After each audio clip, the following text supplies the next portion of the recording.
Ici, pas de simple unboxing, j'ai laissé mon Poco F5 Pro pour mon Poco F8 Pro. Et je vous partage avec vous ce grand saut. On va parler d'évolution et de vécu ensemble. On commence par l'arrière des deux smartphones. Le Poco F5 Pro possède un dos en verre, ce qui lui donne un aspect assez premium et une finition brillante. De son côté, le Poco F8 Pro adopte un dos en métal avec une sensation un peu plus robuste. Pour le bloc caméra, le Poco F5 Pro possède un grand rectangle placé en haut à gauche, qui regroupe les différents capteurs. Sur le Poco F8 Pro, on retrouve trois objectifs séparés, accompagnés d'un flash, avec un style plus moderne. Au niveau des finitions, le Poco F5 Pro possède des bords légèrement incurvés qui adoucissent le design. Le Poco F8 Pro lui adopte des bordures en métal avec des angles arrondis, ce qui donne une impression plus solide en main. Au niveau de la prise en main, le Poco F5 Pro reste agréable grâce à ses bords légèrement incurvés et son dos en verre.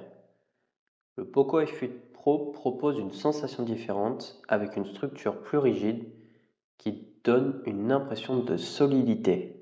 Concernant l'épaisseur, les deux smartphones restent assez proches, mais on ressent légèrement une différence selon la manière de le tenir. Au quotidien, cela peut jouer sur le confort selon les habitudes de chacun. Boutons, on retrouve sur les deux modèles une disposition classique avec les commandes de volume et de boutons power placés sur la tranche, ce qui reste simple et accessible à l'usage. Concernant la partie gaming, j'ai toujours été satisfait de l'expérience proposée par le Poco F5 Pro. Que ce soit sur des jeux peu gourmands ou sur des jeux beaucoup plus exigeants, le téléphone a toujours gardé une bonne fluidité. L'autonomie suivait bien et la qualité d'image restait agréable, même après plusieurs parties.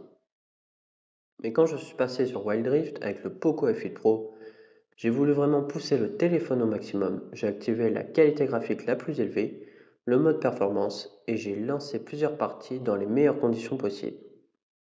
Dès les premières animations, avant même de rentrer dans une partie, on sent tout de suite que le rendu est très propre.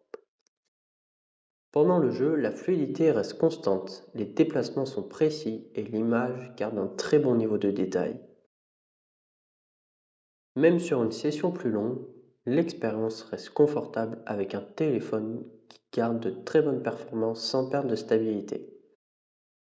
J'ai été aussi surpris par la possibilité de personnaliser son type de jeu. Le Poco F5 Pro possède un chargeur de 67 watts, le Poco F8 Pro possède un chargeur de 120 watts. Imaginez recharger votre téléphone de 0 à 100% en 15 minutes.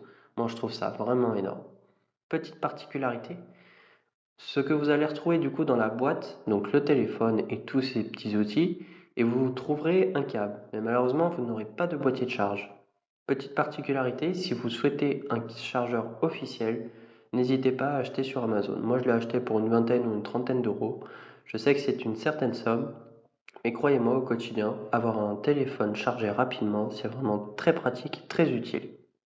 En comparant l'autonomie entre les deux, j'ai remarqué sur le Poco F5 Pro, j'ai dû recharger à certains moments après mes usages. En revanche, avec le Poco F8 Pro, sur une matinée où j'ai tourné mes vidéos, je n'ai pas eu besoin de recharger du tout l'autonomie du Poco F8 Pro.